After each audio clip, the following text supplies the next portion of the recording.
The Trumpet Daily program begins right now. Today's world news, what it means, where it's taking us. I bring you the one and only possible message of world peace. This is a message of hope, tremendous hope. And he said unto me, you must prophesy again. And now, the Trumpet Daily with Stephen Flurry.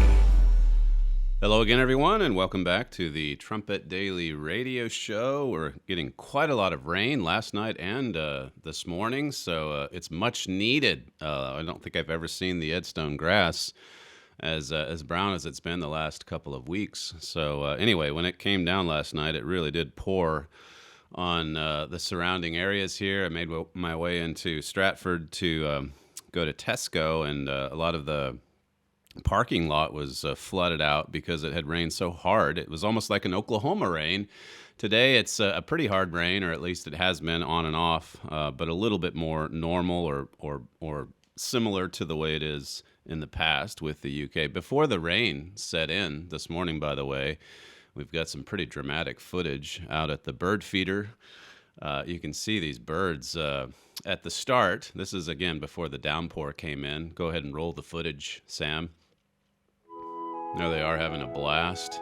I think six on the bird feeder at its peak. 5 goldfinches. I think the nuthatch just took off. And then we have all of our windows open, all of our doors open to the decks because it's nice and cool out. And so Arnold took advantage of this, got a drink from the bird bath, which I didn't have to fill up thanks to the rain. So that was nice. He walks around the bird bath and then just basically sets up on this side, the near side. There he is looking back at my office window. And incredibly, this bird fly, you can't see it in the screen right now. It's on the top of that chair. But then the bird goes ahead and lands on the top platform with Arnold just beneath. Take a look at this attack. We've got it again in slow motion.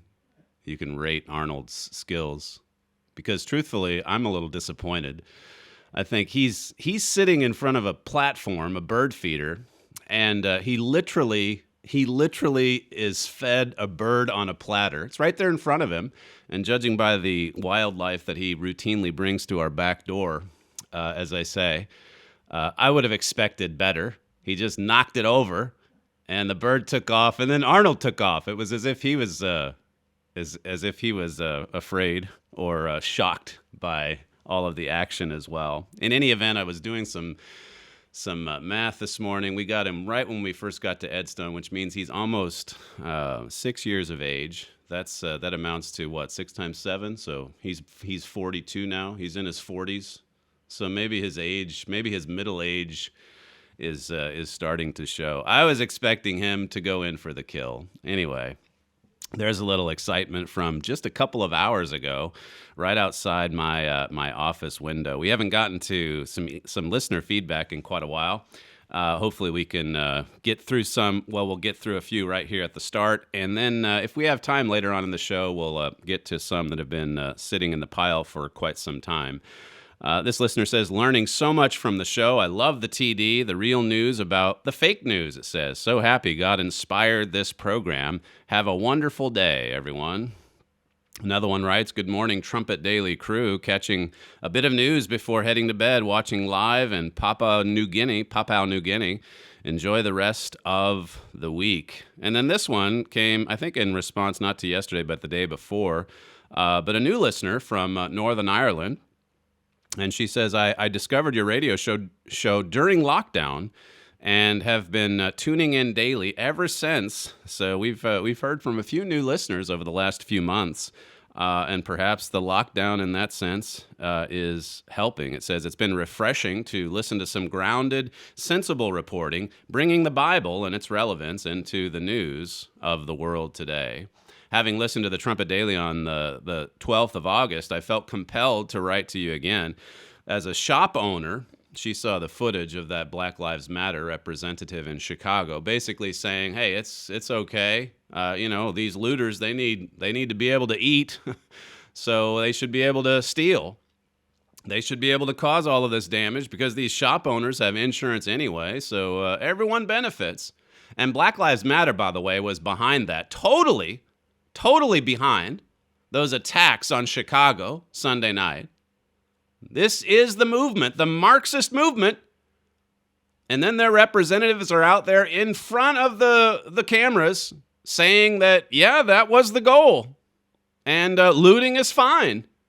They're basically advocating for violence and criminal behavior. They're advocating for violence and looting and smashing and burning. Well, this listener has a shop of her own in Northern Ireland. And she says, as a shop owner myself, I couldn't believe what I was hearing when the BLM leader justified the looting and destruction by saying they have insurance. They have insurance. And the media, they won't show you the pictures from Portland, Seattle, Chicago, New York. They won't show you the pictures. All these shops boarded up. Minneapolis, I mentioned that just the other day, that Fox News reporter that went in there and basically you got all these shop owners that are saying, where's the help? Is the city going to try to help us rebuild? Well, I guess BLM would respond to that and say, well, don't you have insurance? This listener says, firstly, she assumes that all the businesses have insurance. She's assuming that their insurance covers looting.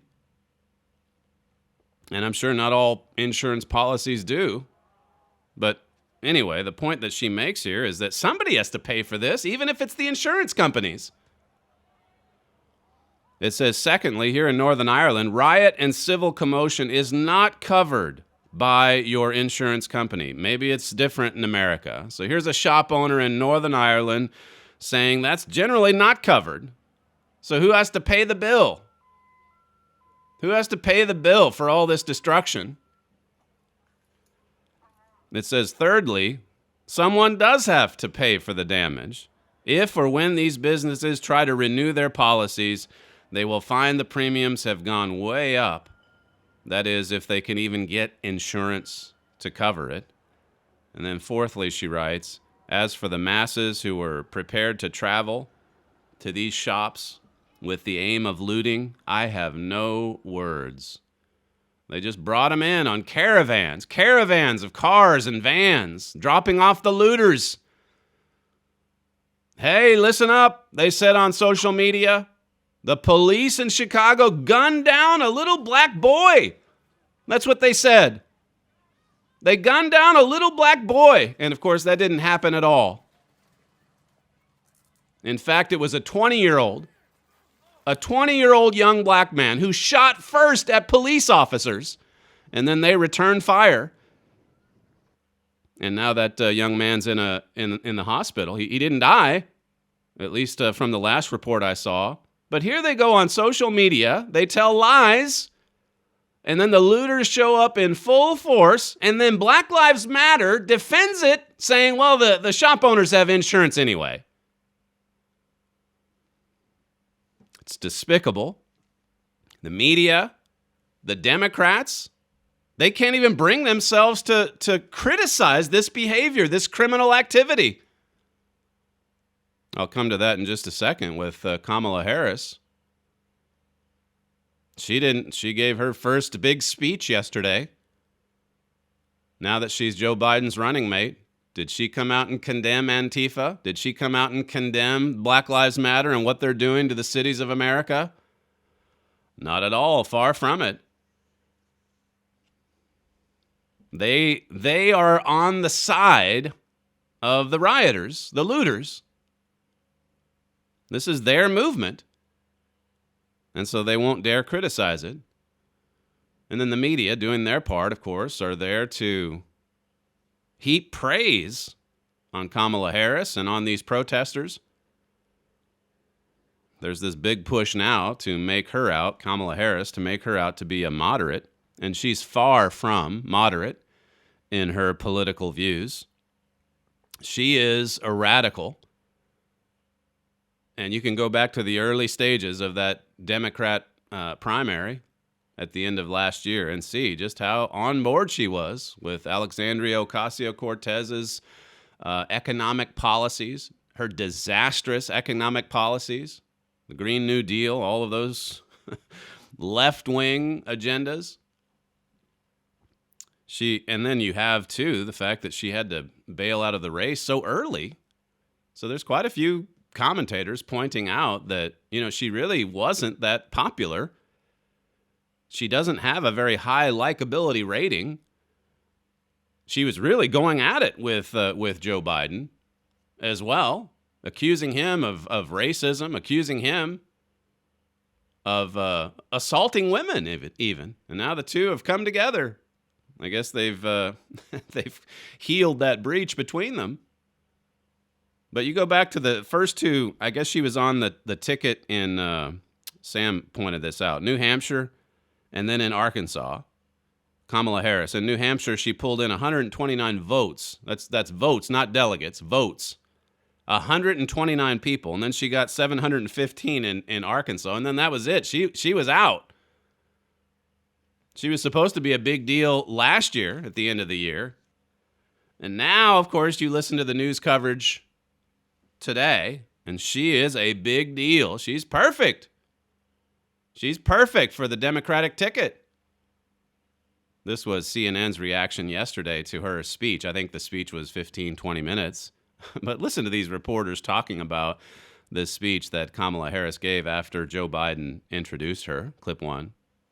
I thought Kamala Harris gave a fantastic speech. She absolutely nailed it. I think this is one of the finest performances I've seen her deliver. It's as though she was saying them from the mountaintop as opposed to, just a high school gymnasium there. She gave a very powerful speech. These were two extremely strong, pointed speeches. It was a beautiful speech, both of them. She's incredibly warm and funny and light. She's talking about spending time with her nieces and her stepkids. What we saw here today was the passing of the torch. She was, I thought, fabulous. That was such a beautiful thing to see. There was a relaxed quality to her while delivering, some blistering lines of attack. It's medicine right now.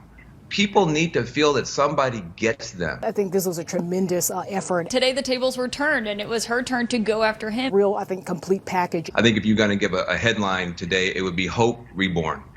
That's what I felt. Hope Reborn. This was a tremendous effort by her. The ease in which they worked together was very apparent. She is able to punch through and yet do it in a way that is very seeming relaxed and conversational. She really did a fantastic job, and I'm sure Donald Trump is watching this, and he's nervous. I think also she did a great job of just describing what people are going through. There was a lightness to her. I think it met the moment.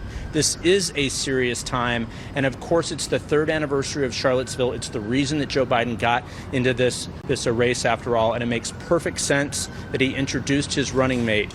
I think CNN, I think they're behind this. I think they like the choice. That montage, by the way, is put together by Newsbusters.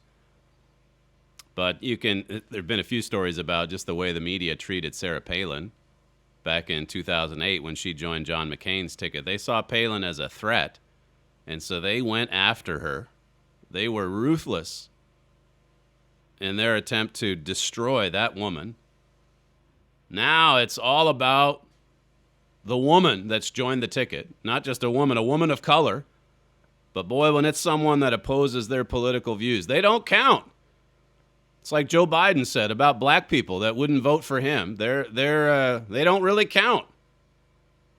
They're not really black. They're sellouts. But when they agree ideologically, then you get montages like that. She can do no wrong. And speaking of CNN, there was one reporter, I think this was on his Twitter feed, but he talked about her being the perfect successor for when Joe Biden steps aside. What does he mean by that? Are they already preparing for him not even making it through his first term? He's getting up there in age. He's slowing down, as many people have noted. And she comes from the far left. She is a radical. They want to say Joe Biden's a moderate. They want to say that Kamala Harris is a moderate. And in fact, both of them are proof that the far left, the radical left, has taken hold of the Democrat Party. And if you want to do well within that party, you have to swing far to the left. I'll get a little bit into her career as a prosecutor and an attorney general out in California, and a book she wrote back in 2010. But she comes from California, as I say, and I'll just refer you to an article my father wrote in 2007 about the midterm elections. This was when Nancy Pelosi's Democrats swept into power. They claimed a majority back at the end of 2006. And my father said here in that article, it really does say a lot about where we are today, at least on the left of the political spectrum. It says Democrats are excited by the fact that endorsements of San Francisco values now echo through Washington's halls. Is this what America needs? Prior to the elections, one newspaper stated if Democrats win, Majority Leader Nancy Pelosi will be Speaker, and her far-left San Francisco values. And then it lists them all off. And this is what Kamala Harris comes from. In fact, she comes from that very region, Northern California, Berkeley, that crowd. And now she's right there with Joe Biden. And yet, if you look at this too demonstrates just how dramatic the change has been, the transformation has been in the Democrat Party. Just looking at the career of these two, both of them have been strong on crime in their past. Joe Biden, as Sam was saying this morning, really, these two are everything that the woke mob says it despises. Here he's an old white man who, in the 1990s anyway, he was tough. He was tough. He was on the side of tough law enforcement. For a Democrat, he was pretty tough. And then Kamala Harris, she, as I say, she used to work in law enforcement. This was her book in 2010, Smart on Crime. Listen to this summary. This is taken from, I think, Apple Books. But it's a 2010 book, so it's 10 years old. And the summary of the book says, the old approaches to fighting crime just aren't working. 2/3 of people released from prison commit another crime within 2 years. So she was concerned back then, 10 years ago, about these criminals getting out of prison and then committing another crime. And of course now the far left, the radical left, they just want to open the prison doors all over the place. They've even used COVID-19 as an excuse to release prisoners. It says here, in Smart on Crime, career prosecutor Kamala Harris shatters the old distinctions rooted in false choices and myths and offers a compelling argument for how to make the criminal justice system truly, not just rhetorically, but truly tough. She wanted to make the criminal justice system tough. It says Harris spells out the necessary shifts that will increase public safety, reduce costs, and strengthen our communities when our politicians and law enforcement officials learn how to become tough and smart on crime. You think she's going to be out on the stump talking about getting tough on crime? No, not at all. You look at their history, though. Candace Owens, she's the black conservative woman that we've played clips from her quite often. But she sent out a tweet jokingly saying that they ought to choose mass incarcerate America again as their slogan, because they've had a history with that. Put them in jail. If they're thugs, if they've committed crimes, they ought to go to jail. They ought to go to prison. But now you see how dramatic and how far-reaching this swing to the left is for the Democrat Party. Yesterday in her speech, listen to the way she described all of this violence that's just racing across the United States, that's infecting all of these dark blue cities with Democrats leading them for decades in some cases. Here's clip 2. And we're experiencing a moral reckoning with racism and systemic injustice that has brought a new coalition of conscience to the streets of our country, demanding change. a coalition of conscience to the streets of America. That's how she describes the protests, and it's not much different than CNN, obviously. It's mostly peaceful. It's necessary. It's a moral reckoning. We've got to address, we've got to have a conversation, as she often says, about systemic injustice. We're going to be having a lot of conversations that she wouldn't have been having 10 years ago, that Joe Biden wouldn't have been having in the 1990s. But now, because the radical left has taken over that party, everyone is woke. Everyone is on board. Everyone is part of the revolution. They're all supporting the mob. They're all supporters of the mob violence. We told you about Seattle earlier this week. This police chief, they've defunded. Here, Seattle's not that far removed from Portland. Portland's probably the worst. Portland's probably never going to recover. It's downtown area. But there's also parts of downtown Seattle, thanks to Chaz and Chop and all that went on a month or so ago, that are never going to be the same. Shop owners that probably will never return. And even in the midst of this, you have these Seattle council members voting to defund the police, voting to slash the police chief's salary. What was it? I think it was 140 policemen that were laid off because of this defunding, this push to defund. So the police chief, Carmen Best, she's a black woman, by the way. She's a woman of color. She resigns in protest, and listen to her explanation. Clip 3. This is not about the money, and it certainly isn't about, the demonstrators. I mean, be real, I have a lot thicker skin than that.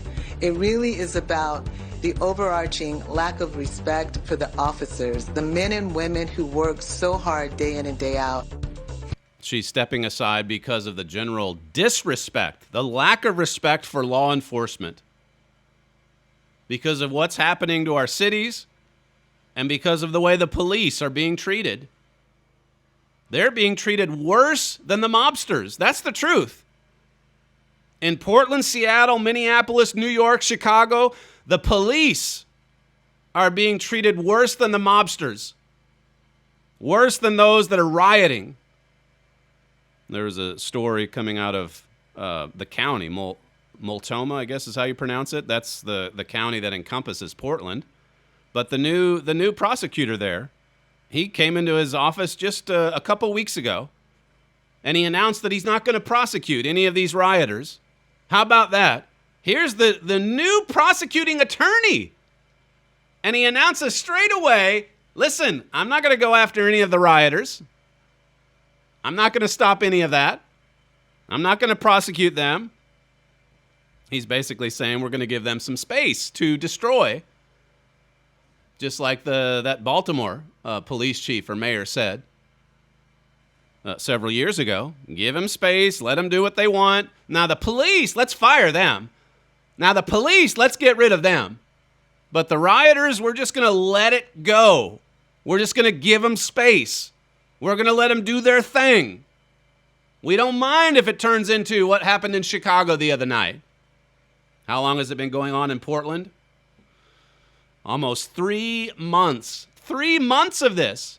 And now they're walking down residential streets and they're screaming at the top of their lungs in the middle of the night, telling these people in houses to wake up and to acknowledge their white privilege or to repent of their capitalist leanings.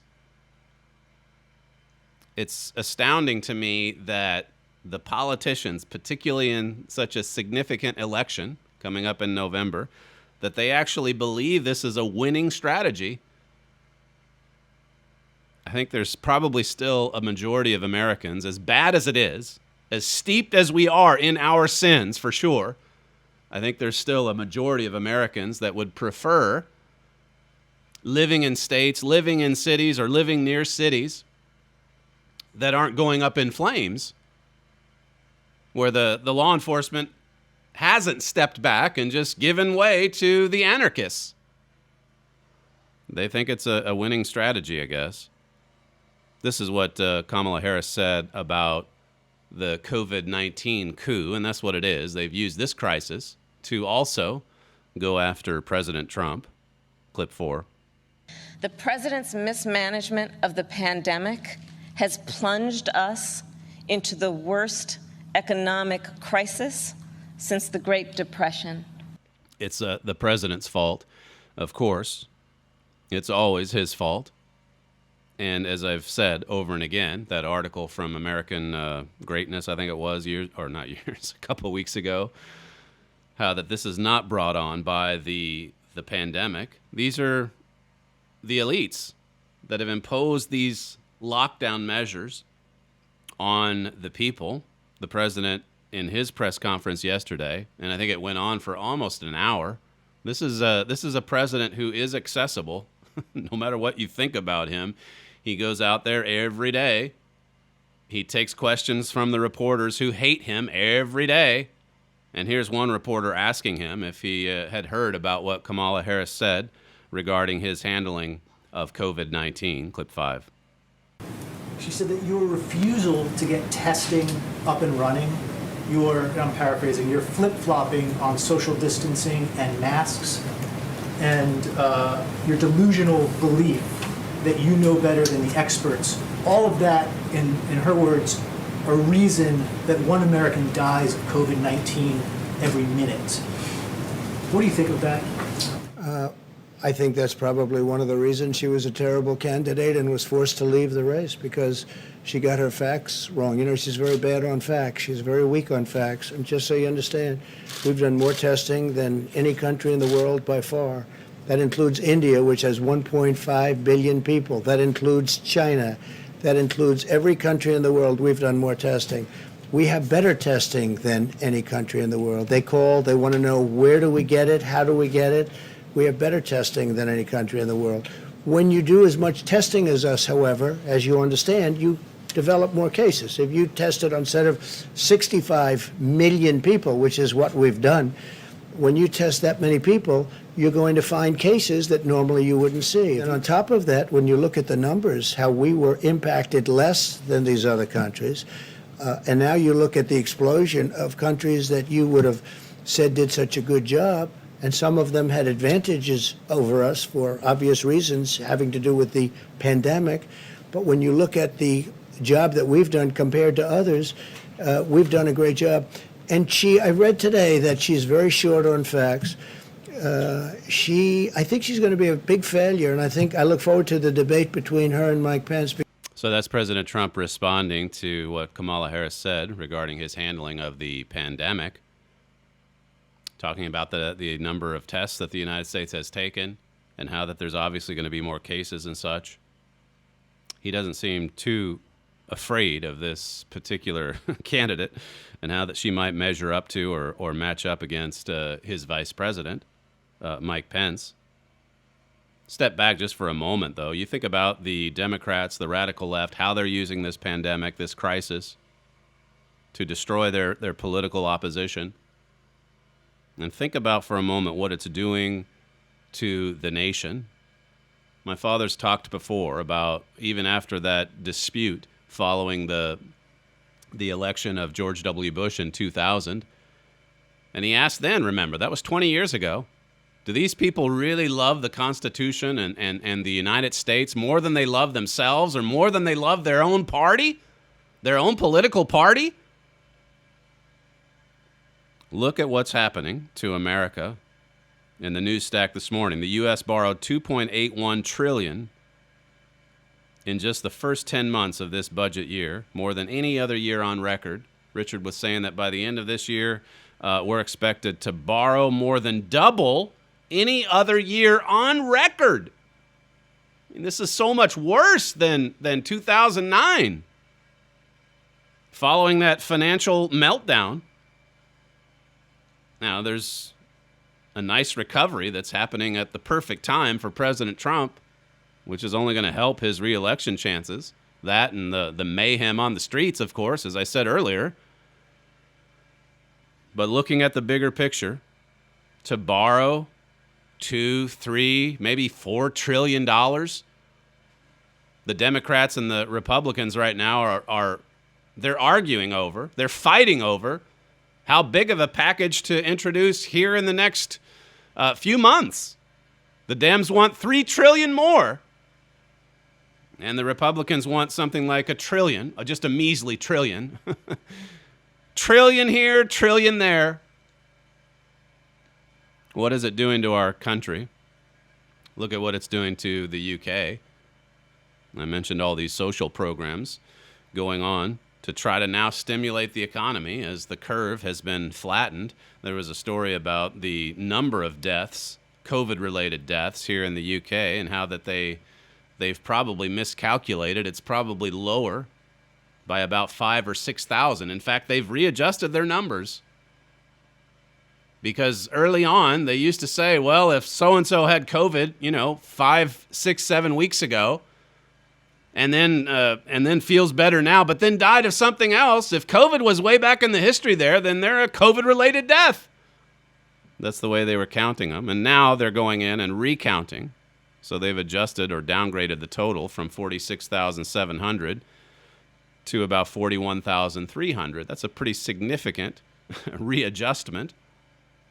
And Richard said the most dramatic readjustment has come from the month of July, just last month.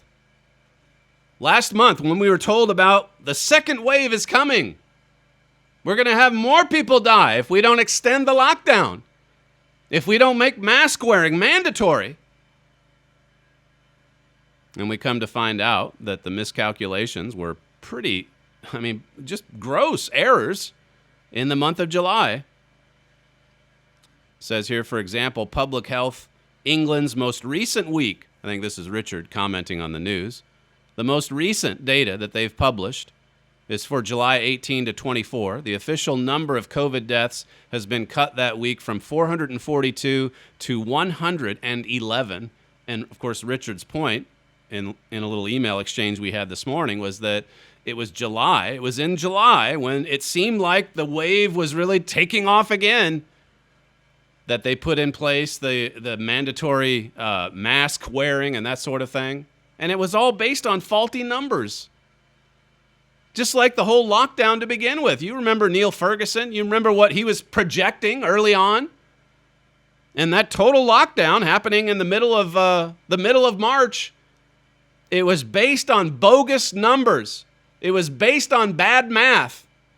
It was based on scaremongering.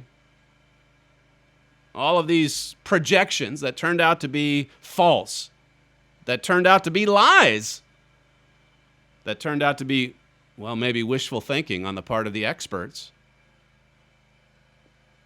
The Telegraph had a piece here today about Sweden. You'll recall that they were one of the few that said, we're not going to go along with this lockdown mania. We're going to keep things open. We're going to be sensible. We're going to encourage people to wash their hands, to quarantine themselves if they get sick. But life goes on. That's the approach that Sweden took. It says here, shocking incompetence has unnecessarily wiped billions of pounds from the UK economy. So now we know, listen to this, Sweden got it largely right, and the British establishment catastrophically wrong. It says Anders Tegnell, Stockholm's epidemiologist king, has pulled off a remarkable triple whammy. Far fewer deaths per capita than Britain, a maintenance of basic freedoms and opportunities, including schooling, and most strikingly, a recession less than half as severe as our own. I played that clip for you yesterday from Sky News. Well, the facts are in, and boy, I tell you, this is not good. GDP down 20.4%. We knew it was bad, but we never knew it would be this bad. How come anyone, well, it's amazing you don't have the people giving their projection about what this is going to do to the economy. A few people did, I guess. I mean, we cover some of that on our program, but they don't listen to those experts. It's just the medical experts, the power, just like Mr. Armstrong said in the healing booklet, the power that these experts have.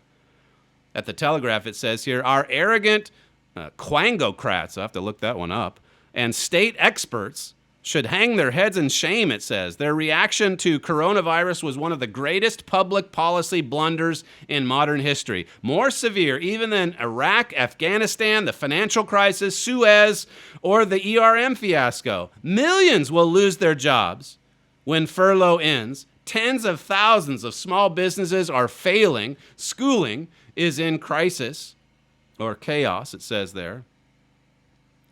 So why can't we just look at Sweden and say, you know what, we got it wrong. Let's end this nonsense. Let's carry on with life. They're not prepared to do it.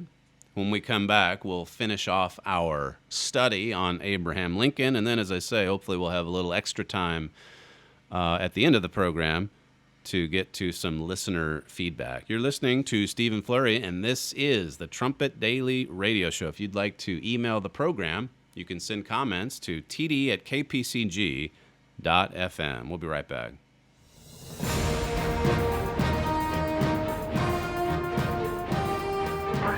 This is KPCG-FM, and this is the Trumpet Daily. The Armstrong College Bible Correspondence Course is a distance learning program that makes the Bible clear and understandable. The correspondence course enables enrollees to learn what the Bible itself says about subjects that affect you and the world you live in. This fascinating Bible course highlights and proves what the Bible says about morality, war, religion, terrorism, and other current events, focusing on the root causes of this world's many problems facing man, as well as their solutions. The Bible and this course also focuses on the reason mankind was created in the first place, the way to happiness, accomplishment, and fulfillment, as well as the truth behind important doctrinal questions, such as what happens after we die, the nature of God, the resurrection, the millennium, and other critical subjects. Enroll today in the Herbert W. Armstrong Bible Correspondence Course. Email your request to td@kpcg.fm or visit thetrumpet.com. From the Philadelphia Church of God campus in Edstone, England, this is the Trumpet Daily Program with Stephen Flurry. Quangocrat, Sam Googled it, says it's based on the word bureaucrat, referring to a member of a quango, which is a quasi-autonomous, non-governmental organization. Those whose jobs will be most at risk are quangocrats. So that is from the Telegraph this morning. Our over-reliance on the quangocrats to lock everything down. You're learning quite a lot on today's show. Birds, we've had a National Geographic type of production at the end. That video at the start, by the way, that was the third version of it. Sam was probably wondering, how many edits are we going to make on this silly video? But look at how it turned out. It's perfect. It's perfect. All right, we'll finish with Lincoln. There's Arnold making his attack.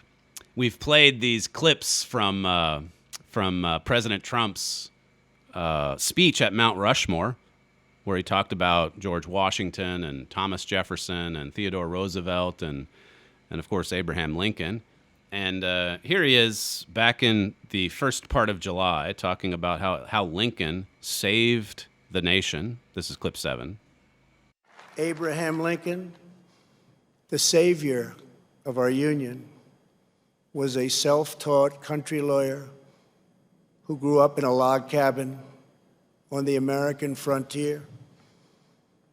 The first Republican president, he rose to high office from obscurity based on a force and clarity of his anti-slavery convictions, very, very strong convictions. That's President Trump back in July, speaking of Abraham Lincoln, the savior of our nation. My father in that program from the 1990s said that he sounded like a prophet of God, issuing those Thanksgiving proclamations, calling upon Americans to pray, to fast, I mentioned this quote from the U.S. and Britain in Prophecy yesterday.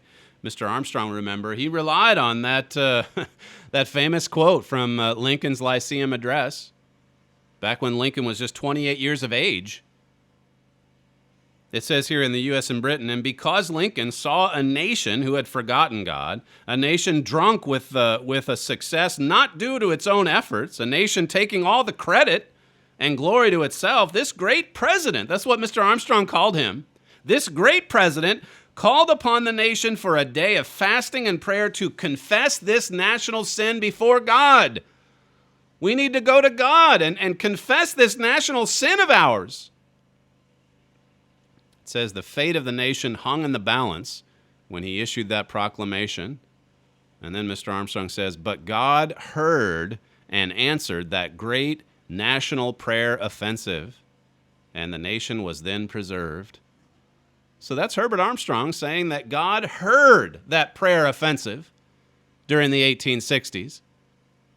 God used Abraham Lincoln to save America.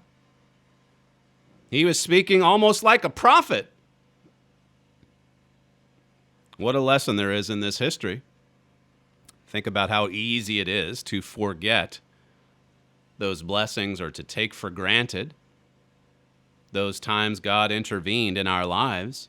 God intervened in our church. God intervened in our nation, our nation's history. Here he was calling on a day of national prayer and humiliation. Who uses that word today? We need to humiliate ourselves before God. We need a day of prayer, fasting, and humiliation. Why? Well, listen to this proclamation from 1861. Lincoln urged Americans to, quote, humble ourselves before him and to pray for his mercy, to pray that we may be spared further punishment, though most justly deserved. In other words, we deserve the punishment, so we better pray that we're spared further punishment. We better call upon God for mercy. But that's a U.S. president saying, basically, we deserve this. We brought this on ourselves. It's because of our own sins. That was a great man. God shaped and formed that man's course, that life, that trajectory he was on, that man's education, his training, his study of the Bible.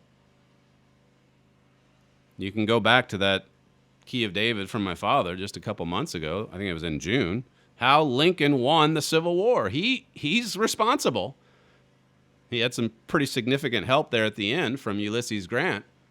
Not a lot of help from anyone else. How he won. Some of you might be familiar with the history. I think there was a modern historian, that wrote a book with the title Team of Rivals, and how that when Lincoln came into office, in an effort to unify the country, he brought some of his fiercest political opponents into his cabinet just to make a statement, just to show the country that we're going to come together. Enough with this. One side says the other side should be in jail, and then the other side says that side should be in jail. We need to come together. We need to unify. One of the ones that really hated Lincoln most was Edwin Stanton. He had talked about Lincoln in public. He said Lincoln was low. He was a cunning clown. He said he was the original gorilla. Insulting him in public. But Lincoln made him Secretary of War because he felt like Stanton was the best man for the job. This is from Sandberg's book. It says when a friend reported to Lincoln that even as a cabinet member, so even when he came into the cabinet, Stanton called the president a fool. Lincoln calmly replied, "Did he call me that? Well, I reckon it must be true, for Stanton is generally right."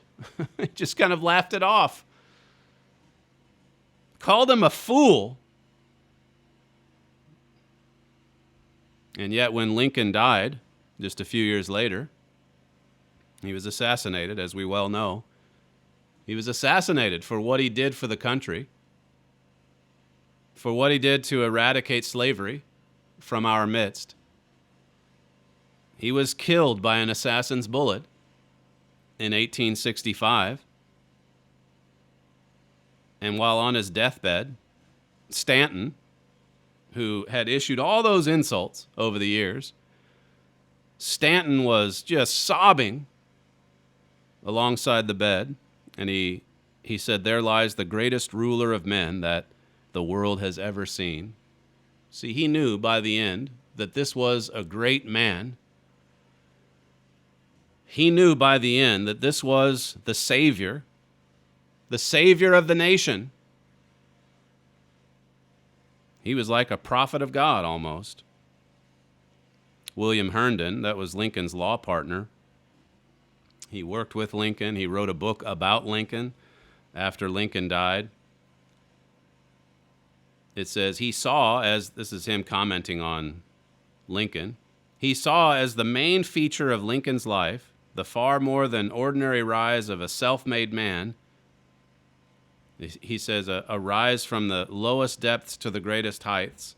Well, basically, I'm kind of butchering the quote, but Herndon, basically, for those that, wrote later and almost deified Lincoln, Herndon was upset by that and said that, look, he put in his work. He put in his effort. This was just an ordinary man who did extraordinary things. And as we covered yesterday, he looked to God. He prayed to God when it looked like it was really going to go against the North. There before Gettysburg and during, he prayed for God's intervention. It shows what kind of impact righteous leadership can have on an entire nation. It shows what kind of leadership, what kind of impact a leader can have if he's standing firm on a strong foundation. I'll leave it to you to look at Matthew 7, verses 24 through 27, where it talks about that sure foundation on which we need to be fastened. God says if we're not on that, as soon as a storm comes along, there's going to be a great crash. Great will be the fall of it. That's what it says at the end of Matthew 7. But I'll leave you with this proverb. Listen to this proverb and this ties in with not just what we've studied on Lincoln, but some of the other great and towering figures of history as well. Proverbs 29, though, in verse 2, it says, "When the righteous are in authority, the people rejoice. But when the wicked bear rule, the people mourn." When there's a righteous leader at the helm, the people will rejoice. The people will embrace him. I saw this clip this morning. We're going to put together a segment on it for next week, perhaps. All of these black Americans coming out of the White House at some event from a few months ago and just raving about President Trump and his leadership. That's quite a point of division in the United States today, the Trump administration. But it was just refreshing to see all of these black Americans actually saying positive things about their president, because he is their president. As I say, hopefully we'll have a few more things to say about that segment next week. When we come back, we'll conclude today's program with some listener feedback that's come in over the last few weeks. You're listening to Stephen Flurry, and this is the Trumpet Daily Radio Show. If you'd like to submit feedback, you can write us, td@kpcg.fm. We'll be right back.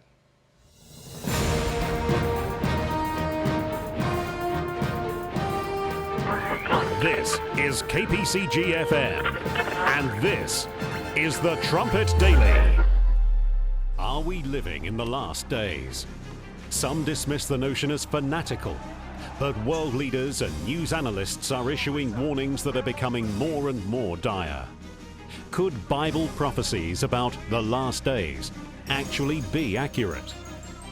Our brochure can help guide you through the relevant news and history and help you compare these events to what the Bible says. Are we living in the last days? This brochure is available for free right now at thetrumpet.com. From the Philadelphia Church of God campus in Edstone, England, this is the Trumpet Daily Program with Stephen Flurry.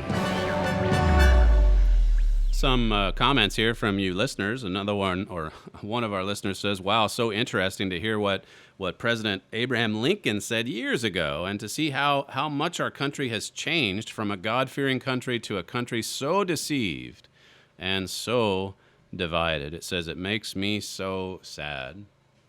Another listener says, America really is under attack, and having a good understanding of early childhood education and social emotional development, whatever we feed our minds, our actions will show. America really is in a psychological warfare. Thank you for showing that. Satan is behind the radical left movement, which is all about destroying the Constitution, which is based on God's law. This one here says, one definition of passion reads like this: a strong or extravagant fondness, enthusiasm, or desire for anything. It says passion is a powerful way to communicate to the masses. Unfortunately, some leaders use passion to entice, to agitate, to mold mindsets, to perform, think, or act in certain ways. And he gives some examples of people that use it the wrong way. Passion has also motivated space exploration, engineering marvels, and athletic prowess. These are at least honorable, but fall short of man's incredible human potential. It says your program is different. You and your group have passion for the truth, plain as it may seem, but known only by a few. So that's a nice comment there about a godly type passion that we ought to aim for. Another one here says, here where I live in western New York State, PBS has been running almost continually each week a special produced by Ken Burns about the Roosevelt family and their accomplishments. Great history. Thank God for programs like yours that gives the truth. Keep up the great work. All right, and then another one here from California writes, we have loved listening to you and really enjoyed hearing about SEP and all that you've done to make it more educational for these youths. We were excited to see Christopher Eames getting married to such an amazing lady, and can't wait to see that support for God's work increase. It says godly marriage is such a needed blessing. Thank you so much for keeping us up to date and focused during these really crazy times. You help keep us grounded and give us vision. I have a friend who is trying to figure out this world and has been seeing a lot through all of this. She even listened to Mr. Hilliker when he interviewed the author of Breaking Stalin's Nose, and she loved it. She also loved hearing Yuri Bezmenov speak. So that's someone who's been exposed to one of our programs on KPCG. This email comes from Texas. It says, it's amazing to me how much I've learned from this program. Thanks for all the history lessons. During the break on a recent program, the promotion for your Great Again book asked two questions. Do you believe the United States has been a positive force for most of its history? Do you believe that at one time America was a great nation? It was somewhat startling to realize I've only really learned about America and its history from this program. Probably less than 1% of the population actually has had enough sufficient education to even answer those questions. I couldn't have really answered those questions even a few months ago. The gross materialism and deeply selfish, lethargic state of the population is pitiable. I count myself deeply blessed to now have a clue about our national history. I ordered new license plates with the American flag on them and have been teaching my children to love our nation, to know what we have done to destroy the institution of slavery. How many lives have been slashed for all men to be free? That history of massive sacrifice for freedom does make my heart swell with gratitude. It says, I admire the men who fought. I adore Abraham Lincoln's cause.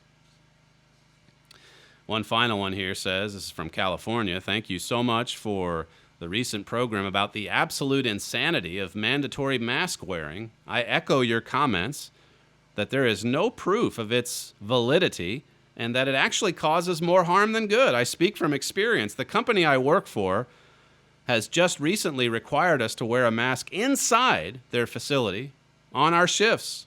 It says, I work in a warehouse where there is ample space between us all because we are at a reduced staff size anyway due to COVID.